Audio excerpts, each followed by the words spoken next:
বিসমিল্লাহির রহমানির রহিম। হুজুর সাল্লাল্লাহু আলাইহি ওয়াসাল্লাম ইরশাদ ফরমায়েছেন, অনেক মানুষ দুনিয়াতে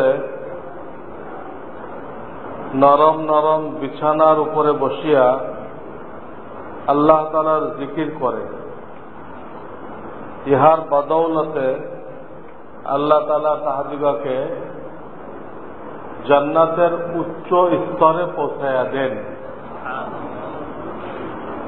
তাদের ধনী হলে আরামে থাকলে আর জান্নাতে যেতে পারবে না এমন কোনো ব্যাপার না।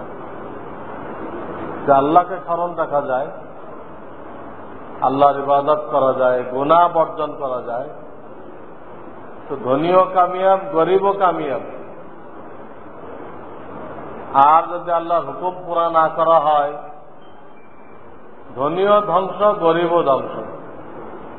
তাহলে মূল জিনিস হল আল্লাহর হুকুম পুরা করা, আল্লাহ যেটাকে হারাম করেছেন বর্জন করা, এর মধ্যেই কামিয়াবি। চাই দুনিয়ার দিক দিয়ে আমরা যেভাবে থাকি না কেন, আল্লাহ তাআলা আমাদেরকে আমল করার তৌফিক দেন।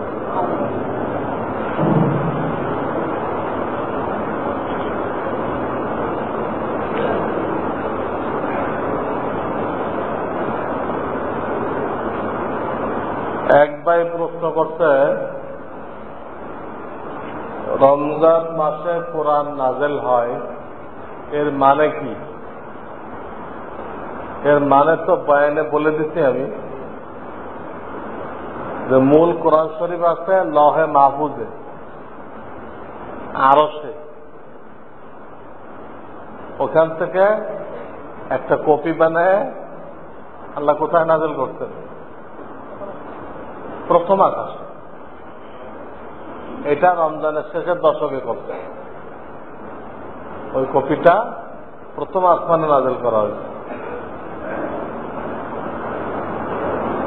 ওইখান থেকে জিবরিল আমিন দীর্ঘ 23 বছরে যখন যতটুকুর প্রয়োজন পড়ছে, জিবরিল আমিন নিজে, তার সাথে হাজার হাজার ফেরেশতা ছিল। এটা শয়তান যাতে কোনো হিস্সা ছিনায় নিতে না পারে, গলত কথা মিলাই দিতে না পারে, তা আমাদের ইতমিনানের জন্য আল্লাহ করছে। জিবরাইলের একার এত শক্তি আছে, সারা দুনিয়ার শয়তানরা মিলে ওনার সাথে পারবে না, একার এত শক্তি। কিন্তু মানুষ নেমো খারাপ, একা একা না বোকা।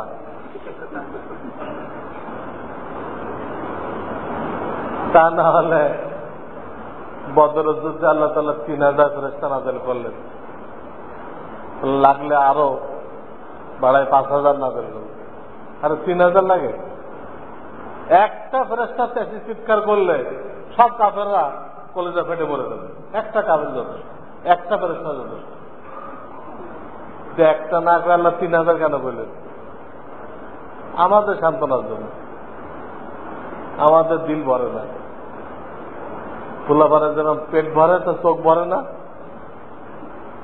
পোলাপানের পেট ভরে যায় কিন্তু আমাদের এই অবস্থা। কোরআন নাযিল হওয়ার এই অর্থ। উটের গোশত খেলে কি উযু চলে যায়? না। প্রথমে যে কোনো পাকানো জিনিস খাইলে উযু যাইত ইসলামের শুরুতে। যে কোনো আগুনে স্পর্শ করতে এমন জিনিস খাইলে উযু করতে হইত।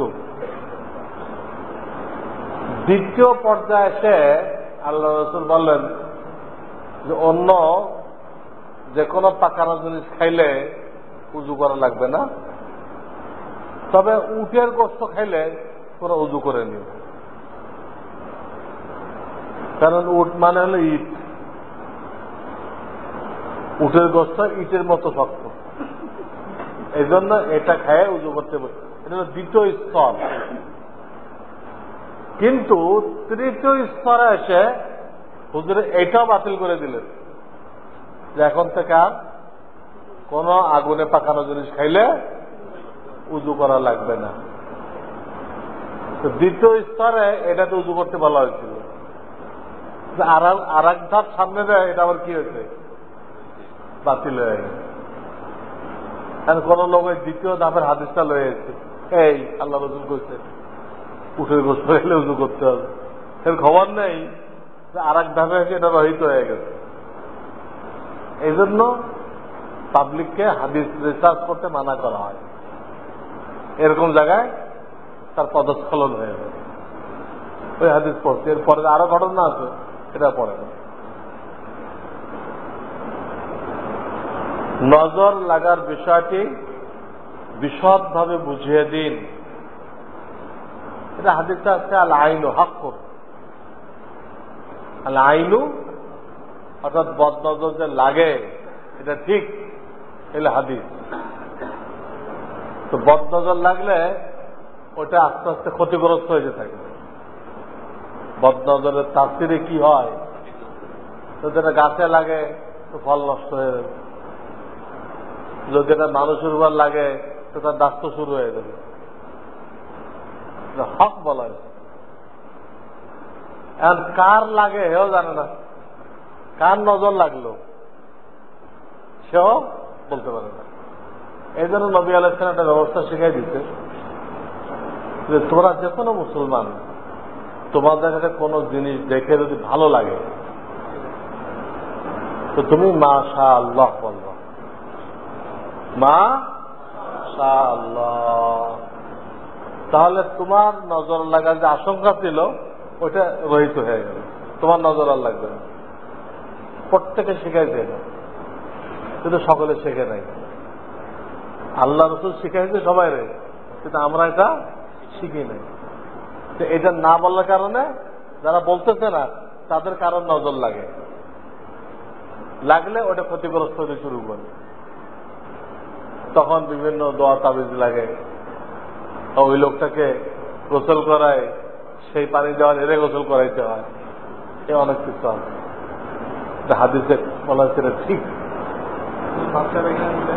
এই জন্য গ্রাম দেশে মহিলারা আবিষ্কার করতে কি এই বদনজরতে বাঁচার জন্য যে লাউ গাছ লাগায়, কত গাছ লাগায় না, এর মধ্যে একটা কালো হাড়ি বাতিল ঝুলাই রাখে, তার মধ্যে আর কয়েকটা চুন দিয়ে এরকম দাগ দিয়ে রাখে, যাতে মানুষের নজর ওঠাতে পড়ে তার লাউ গাছের উপরে বা লাউর উপরে যেন না পড়ে।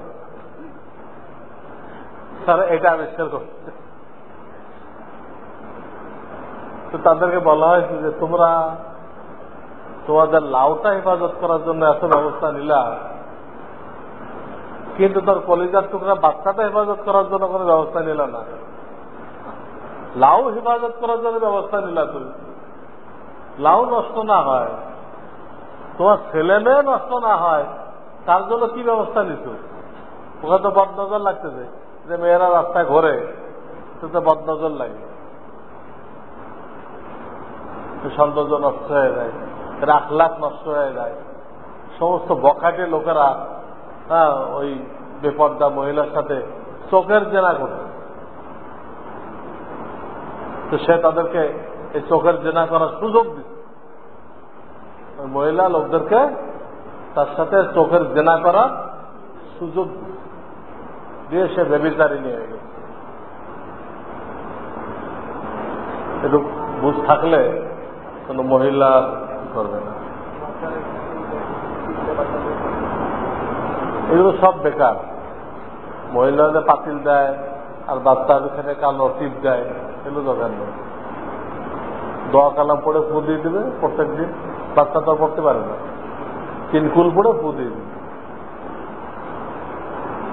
সূরা বাকারা 62 নম্বর আয়াত, নিশ্চয় যাহারা বিশ্বাসী, যারা ইহুদি খ্রিস্টান বা কি লিখছে কি এটা জাবিন, হ্যাঁ ও সাবিন, যাহারাই আল্লাহ ও পরকালের প্রতি বিশ্বাস রাখে এবং সৎকর্ম করে তাদের জন্য রবের নিকটে পুরস্কার আছে। তাদের কোনো ভয় নেই, তারা দুঃখিত হবে না। রহমানা লাইব্রেরি কর্তৃক প্রকাশিত কোরআনের বাংলা অনুবাদ, এই অনুবাদের ব্যাখ্যা জানতে চাই। এর ব্যাখ্যা হল, যারাই বিশ্বাসী ইহুদি, খ্রিস্টান, সাবি, সবই, এরা যে আল্লাহর উপরে, পরকালের উপরে বিশ্বাস রাখে, সৎকর্ম করে, এর তাফসীর হল শেষ নবীর উপরে ঈমান আনা। এ কথা হল তাফসীর কি? শেষ নবীর উপরে যদি ঈমান আনে, ইসলাম গ্রহণ করে, তাহলে তাদের কোনো ভয়ভীতি নেই, কোনো পরেশানি নেই। এই হল তাফসীর। আর গোমরা লোকেরা কি বুঝছে? তারা বুঝছে খ্রিস্টানরা খ্রিস্টান থাকবে, থেকে আল্লাহকে পরকালকে বিশ্বাস করবে, ইহুদিরা ইহুদি থাকবে, ইন্দুররা ইন্দুর থাকবে, থেকে পরকাল বিশ্বাস করবে, তো তারা বেহেশতে যাবে, এই বুঝছে। তো পুরা গলত, এই আছে সেই অর্থ না। এই জন্য একা তফসির বুঝতে চেষ্টা করা গলত। আল্লাহ যাদেরকে তফসির বোঝার এলেম দান করছে, তাদের কাছে দৃষ্টত্ব আছে। তারাদ্দুহু ইলাল্লাহি ওয়া ইলা রাসূলিহি, এর অর্থ বুঝো না, আল্লাহ রসুলের হাওলা করো। আর যখন আল্লাহ রসুল বেঁচে নাই, লাআলিমাহু আল্লাযীনা ইসতামবিতুনাহু মিনহুম, আল্লাহ যাদেরকে ইস্তেমবাত করার ক্ষমতা দিতে, তাদের কাছে পেশ করো। কোরআনে বলে দেওয়া হয়েছে, রসুল জীবিত থাকলে তার কাছে তফসির জিজ্ঞেস করো। রসুল জীবিত না থাকলে তারা কোরআন থেকে ইস্তেমবাত করতে পারে, অর্থাৎ মুহাক্কিক আলেম, তাদেরকে জিজ্ঞেস করো। এই দুটা সূরাত আছে, কিন্তু লোকেরা এই দুটো সূরাত বাদ দিয়ে নিজে পণ্ডিতগিরি করে, পণ্ডিতগিরি করে গোমরা হয়। বিভিন্ন ভণ্ডপীর তারা বলে, আপনারা মুরিদ হন আমার কাছে, আপনারা ইহুদিরা ইহুদ থাকেন, খ্রিস্টানরা খ্রিস্টান থাকেন, হ্যাঁ, হিন্দুরা হিন্দু থাকেন, আমি তো অজিফাতে এটা পড়ে, আমরা সবাই বেহেশতে যাবে। জাকির নায়কটা একই কথা বলছে, জাকির নায়ক একই কথা বলছে। এখন কি একই খ্রিস্টান করছে যে তোমাদের কোরআন তো ভুল আছে,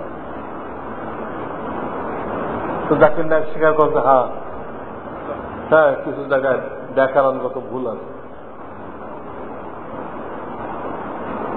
খ্রিস্টান আলেম করছে তোমাদের কোরআনে ভুল আছে, জাকির নায়কও স্বীকার করছে। আর জাকির নায়ক একখানা বলছে, রসুলের ইন্তেকালের পরে কোন কোন সাহাবী এমন কথাও বলছে যেটা আল্লাহ রসুল বলেন নাই, শুধু সাহাবা এখানে আস্থা কত হয়ে গেল।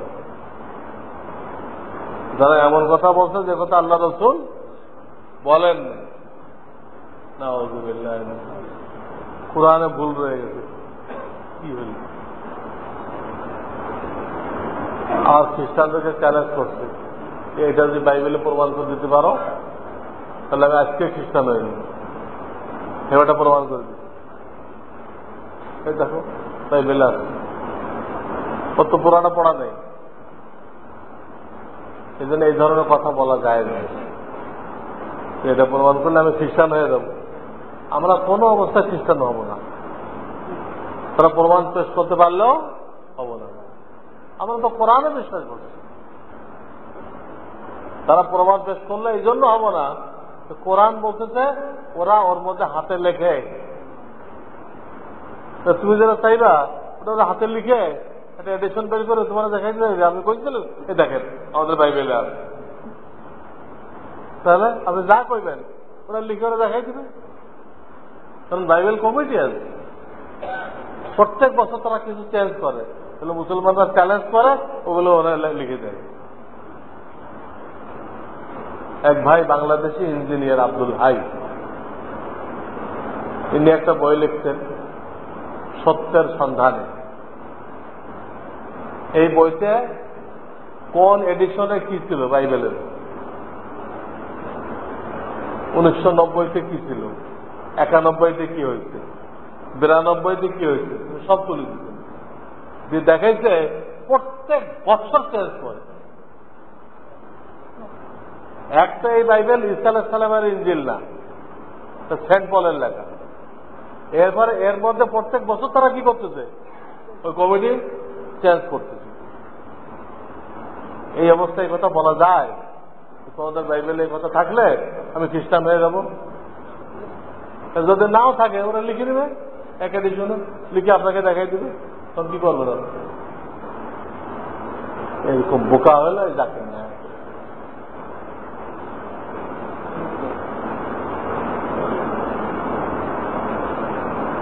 আমার ভাগ্নের নাম রেখেছি মোহাম্মদ আমিরুল ইসলাম, ডাকনাম ইয়ামিন। ইয়ামিন না ইয়াসিন? আল্লাহ ইয়াসিন। একজন আলেম বললেন যে ইয়াসিন ডাকনাম রাখা ঠিক না। কি জন্য ঠিক না? ইয়াসিন তো আমাদের রসুলের একটা নাম, কিন্তু কোনো বাচ্চার ডাকনাম রাখা হয় তো কোনো সমস্যা তো নেই। আমার মার বয়স 55 বছর, দাঁড়িয়ে নামাজ পড়তে পারেন না, তাই বসে নামাজ পড়েন। নামাজ পড়ার সময় চোখ বন্ধ হয়ে যায় প্রায়, কিন্তু এতে নামাজের রুকু সিজদা মনে রাখার ব্যাপারে কোনো সমস্যা হয় না। শুনেছি সিজদার জায়গা নামাজ পড়ার সময় দেখা প্রয়োজন, নামাজ পড়ার সময় সিজদার জায়গা দেখা প্রয়োজন খুঁজতে হলে কোনো আমার চোখ বন্ধ হয়ে যাবে। আসলে সিজদার জায়গা দেখা কোনো প্রয়োজন না। রাসূলুল্লাহ যে তাহাজ্জুদের নামাজ পড়তেন, লম্বা নামাজ, ওনার ঘরে তো কোনো বাতি জ্বলত না, সম্পূর্ণ অন্ধকারে পড়তেন। এমনকি ওনার হাত মা আয়েশার পায়ে লাগলে উনি পাও গুটাইতেন, তারপরে হুজুরের সিজদা করতেন। সিজদা যাওয়ার সময় হুজুরের হাত যখন জমিনে লাগতো তো মা আয়েশার পায়ে যাই লাগতো, লাগলে উনি পাও কি করতেন, সরাইতেন, ওই জায়গায় আল্লাহ রাসূল সিজদা করতেন। বাতি যদি থাকতো তা তো উনি আগেই পাও সরাইতেন। ওই হাদিসে উল্লেখ আছে, বুয়ুতু লাইসা ফিহা ইয়াওমাইযিন মাসাবিহ। ওই জামানা আমাদের ঘরে কোনো বাতির ব্যবস্থা ছিল না, তো হুজুর তো পুরা তাহাজ্জুদের নামাজ অন্ধকারে পড়লেন না, তাহলে সিজদার জায়গায় দেখলো কেমন? হ্যাঁ, বাতি লাগে কাঁথা সোজা করতে। বাতি কি করতে লাগে? কাঁথা সোজা করার বাতির দরকার নেই, দেখা যাক আর না যাক, ওই অন্ধকারের মধ্যে আপনি সিজদার জায়গায় চাই থাকেন, দেখা যাবে না, চাই থাকেন।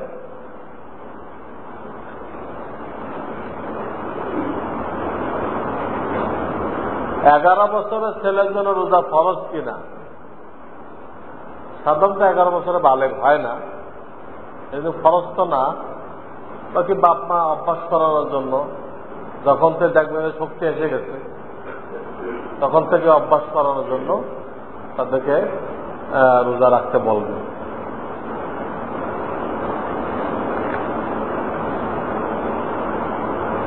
নামাজরত অবস্থায় যদি কেউ আমার সামনে দিয়ে ভুলবশত না দেখে যেতে চায়, যার কারণে আমার মাটিতে রাখা চশমা ভেঙে যায় বা অন্য কোনো ক্ষতি হতে পারে, এমন ক্ষেত্রে আমি বাম হাত বা ডান হাত দিয়ে তাকে থামিয়ে দিলে আমার নামাজ নষ্ট হয়ে যাবে কিনা?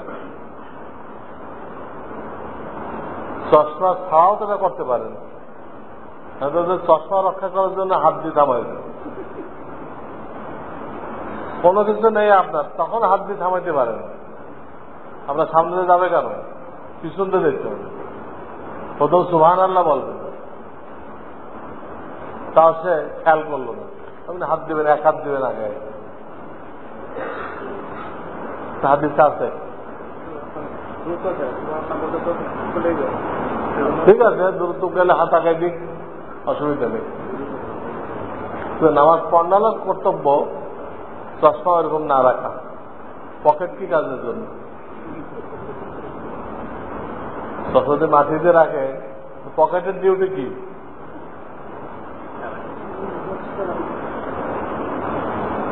হাসপাতালের চিকিৎসাধীন এক ভাইয়ের মাথায় ও পায়ে ব্যান্ডেজ থাকার কারণে উযু গোসল করতে পারছে না, আর হাতের কাছে মাটিও নেই। এমন অবস্থায় নামাজের ব্যাপারে এই ভাইয়ের উপরে শরীয়তের কি হুকুম?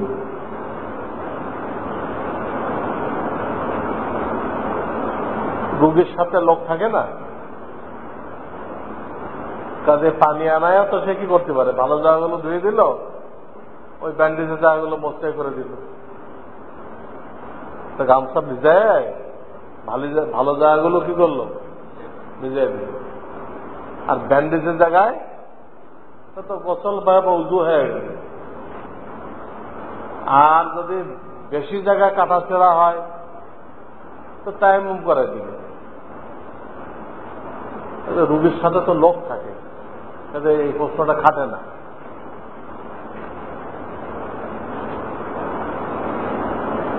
তারপরও যদি অবস্থা হয়, কারণ অ্যাক্সিডেন্ট করে কেউ হাসপাতালে যায়, তার সাথে কেউ ছিল না, ওই সময় তার নামাজ মাপ। সুস্থ হওয়ার পরে ওই নামাজগুলো কি করবে? কাজা পড়ে দেবে।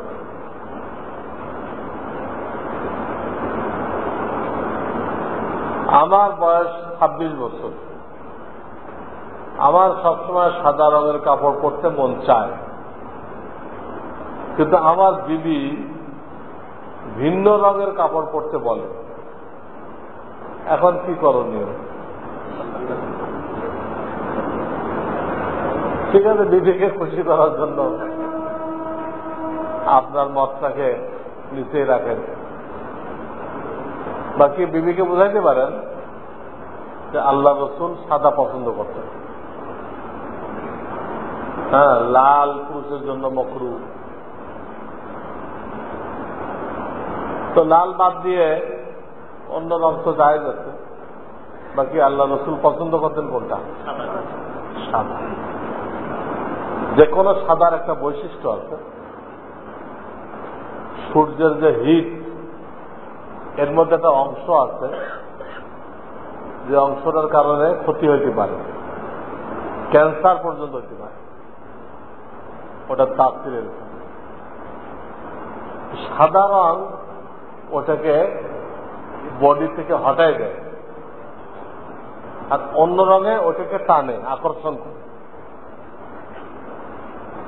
সাদা সূর্যের হিটের ক্ষতিকর সাইডটাকে প্রতিহত করে, আর অন্য রঙে টানে, ক্ষতিটা আরো নিশ্চিত করে। এই জন্য সাদারা পড়তে পারলে সবচেয়ে ভালো হয়। ছাত্রী হয়ে গেলে সাদা হওয়া ভালো। ছাতা মাথায় দেয় না তো, কালো হলে তো এই ফায়দাটা হলো না, তো ক্ষতিটা টানবে। আর সাদা না হলে ওটা সরাই দিচ্ছে। গাড়িও সাদা হওয়া ভালো। তাহলে বিবিকে বুঝাইতে পারলে ভালো হয়, তাহলে বিবিও রসুলের মহব্বতে এটা পছন্দ করবে। আর যে নাসর বান্ধা হয়, ঠিক আছে, বিবির দিল জয়ী খুশি করা, এটা আল্লাহ ইবাদত ঘোষণা করছে, ঠিক আছে।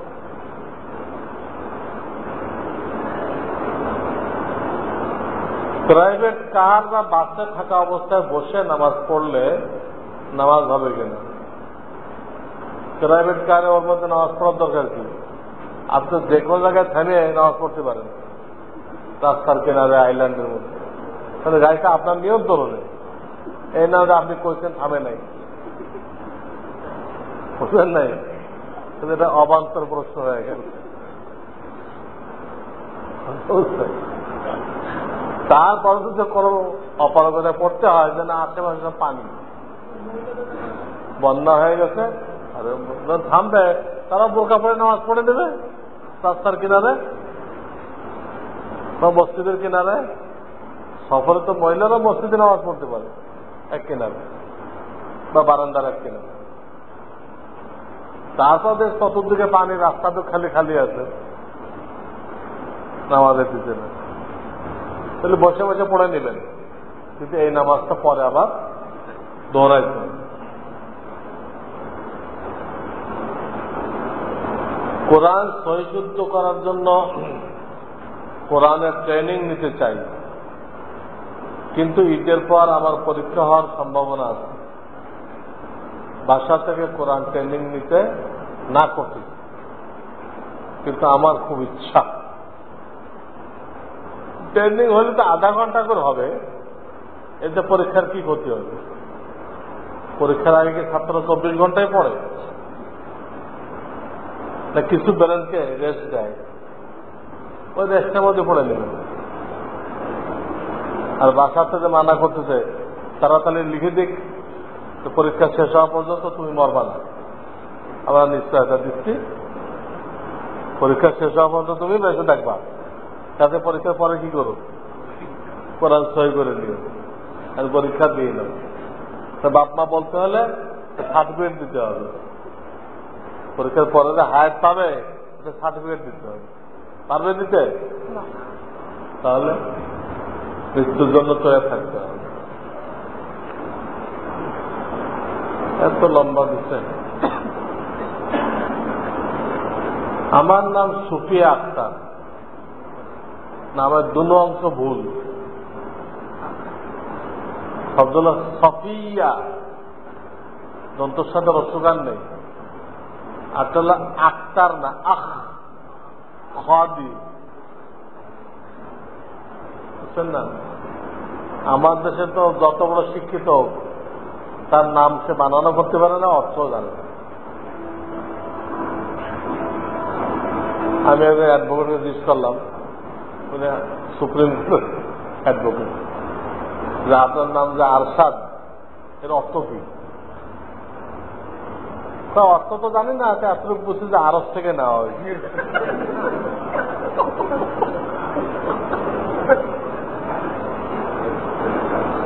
আরস থেকে শব্দটা নেওয়া হয়নি, রুশদুন থেকে। রুশদুন মানে আকল, আরশাদ মানে বড় জ্ঞানী, অনেক জ্ঞানী। বুঝতে উনি বুঝতে আরস থেকে শব্দটা নেওয়া হয়, আরস শব্দ থেকে আরশাদ নেওয়া হয়, তা না, রুশদুন। তো বুঝলাম যে বড় শিক্ষিত লোকেরাও তার নামের উচ্চারণও জানে না, অর্থ জানে। তো যাই হোক, এই দিনই মূল লিখতেছে তার বয়স হল 68 বছর। আমি এই বছর পবিত্র হজ পালনের নিয়ত করি এবং এই উদ্দেশ্যে এত টাকা জমা দেওয়া হয়েছে। কিন্তু বিগত 11 জুলাই 2011 আমার স্বামী মারা যান। জুলাইতে স্বামী মারা গেল। হজ পর্যন্ত কি 4 মাস 10 দিন হজের টাইম পাবে? 4 মাস 10 দিন। কারণ ইদ্যতের মধ্যে হজে যাওয়া যাবে না, 4 মাস 10 দিন ইদ্যত পালন করতে হবে। ইদ্যতের টাইমে বাড়ির চৌহদ্দি থেকে বের হওয়া যায় না। হ্যাঁ,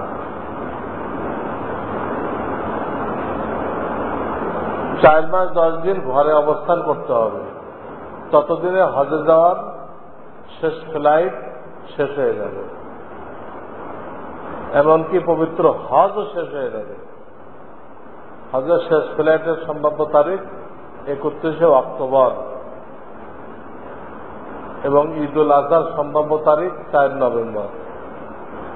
কিন্তু ইদ্যত পালনের 4 মাস 10 দিন শেষ হবে 21শে নভেম্বর 2011। এই অবস্থায় হজ পালন নাকি ইদ্যত পালন, কোনটা জরুরি? এই অবস্থায় ইদ্যত পালন জরুরি। ইদ্যত শেষ না করে হজে যাওয়ার শরীয়ত তাকে অনুমতি দেয় না। টাকা ফেরত নিয়ে নেবে, সামনে যখন মাহারাম পায় তো মাহারাম সাথে নিয়ে অন্য কোনো বছর যাবে। টাকাও থাকতে হবে, মাহারামের সাথে নেওয়ার মতো টাকা থাকতে হবে। তাহলে এনার জন্য ফয়সালা হলো উনি এবছর হজে যেতে পারবেন না, ইদ্যত পালন করবেন। জামাতে নামাজ পড়ার সময় মুক্তাদিগণকে ইমাম সাহেবের সাথে রুকু সিজদায় যাওয়া, ওঠার সময় তাকবীর অর্থাৎ আল্লাহু আকবার বলতে হবে কিনা? বলতে হলে উহা সুন্নত না মুস্তাহাব? এক কথায় জবাব করেন, সূরা কেরাত বাদে ইমামের পিছনে যখন আপনারা নামাজ পড়বেন, আমরা নামাজ পড়ব, শুধু সূরা কেরাত বাদে আর সব পড়তে হবে। এতে কি হল হলো না? যে রুকু সিজদায় যাওয়ার সময় মুসাল্লিরা তাকবীর পড়বে কিনা, এটা হল হলো না? সব পড়তে হবে। তাহলে কি পড়া যাবে না? সূরা কেরাত। কেন? একটা হাদিসের কারণে। আল্লাহ রসুল বলেছেন যে ব্যক্তির ইমাম থাকবে তার ইমামের কেরাত তার কেরাত।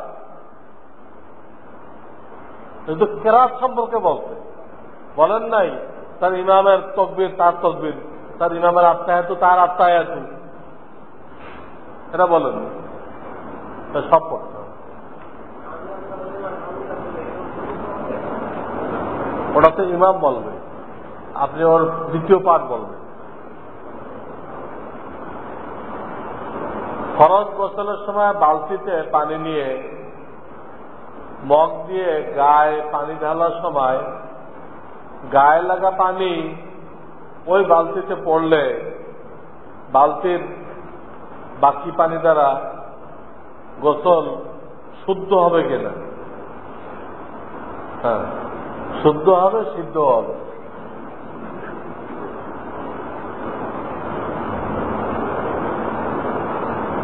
উল্লেখ্য যে গোসলখানা ছোট বিধায় বালতির পাশে বসে গোসল করতে হয়।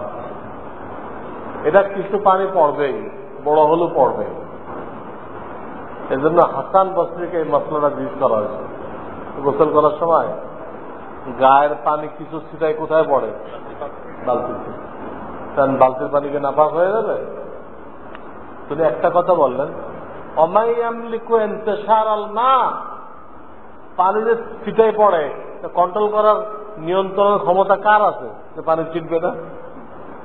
অমাইয়ামলিকু ইন্তিশার আল মা, পানি ছিটাবেই, নিয়ন্ত্রণের ক্ষমতা কারণ নেই। এদের বালতিতে পড়লে কোনো অসুবিধা নেই। কিন্তু এত পরিমাণ যদি পড়ে বালতির পানির থেকে এটা বেশি, ছিটানোটা বেশি, তাহলে হবে না। কিন্তু এত কি পড়ে, অসুবিধা নেই।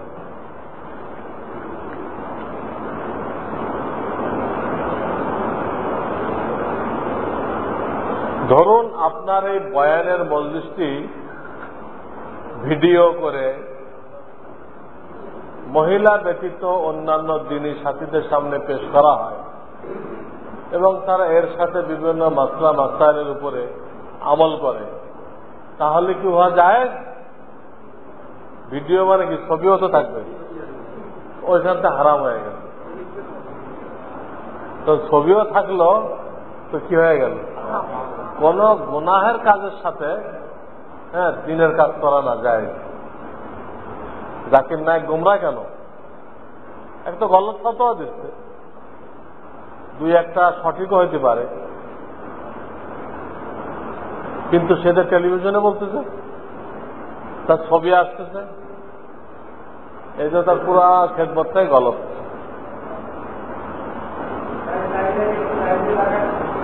হ্যাঁ, জায়েজ নেই, তাই তো করতেছি। এটা তো করতেছি, পড়া জায়েজ নেই। খ্রিস্টানদের যে ওরা পুরুষ পরে না, পুরুষটার লেবাসের মধ্যে সে তাই হয়, যাকে না একটু মন গড়া ভাবে সব চালাইছে। এই যে তাকে একটি দলিল দেওয়া হবে না, সব উল্টা পাল্টা ফতোয়া দিয়ে। মহিলাদের চেহারা দেখা লাগবে না, মহিলাদের বোরকা থেকে চেহারা দেখা লাগবে না। একই দিন যদি ঈদ হয় আর জুমা হয় তো জুমা পড়া লাগবে না, জুমার খুতবা আরবিতে দেওয়া লাগবে না।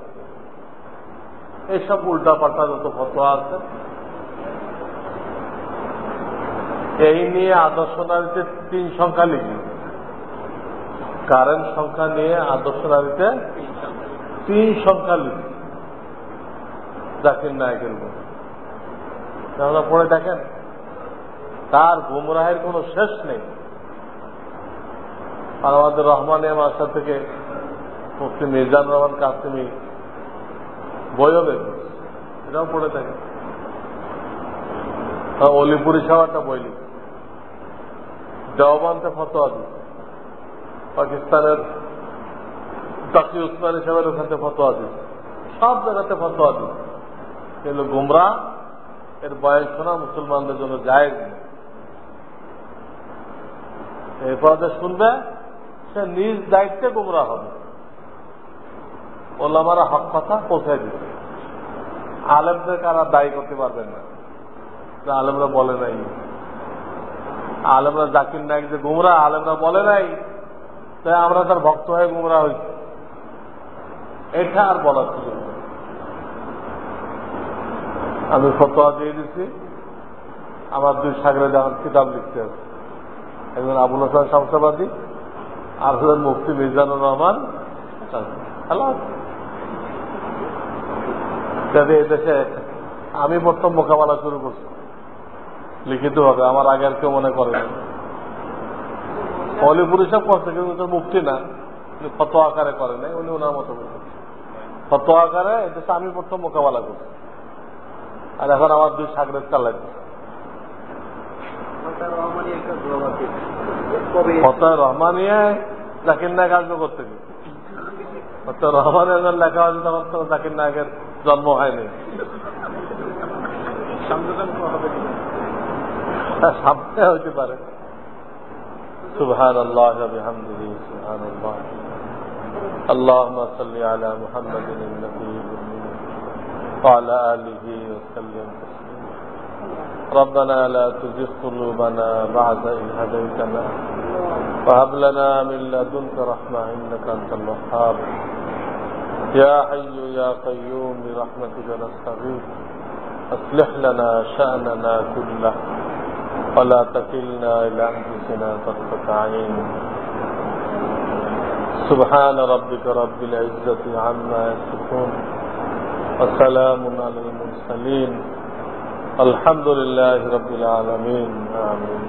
আরেকটা এলান, আমার নতুন বইটাতে এখানে আসছে সান্ত্বনা পুরস্কার, আর একটা স্থায়ী ক্যালেন্ডার আসছে আমার তৈরি করা। এখানে মহাদেশ থেকে 12 টাকা বই বেচতেছে, স্থায়ী ক্যালেন্ডার।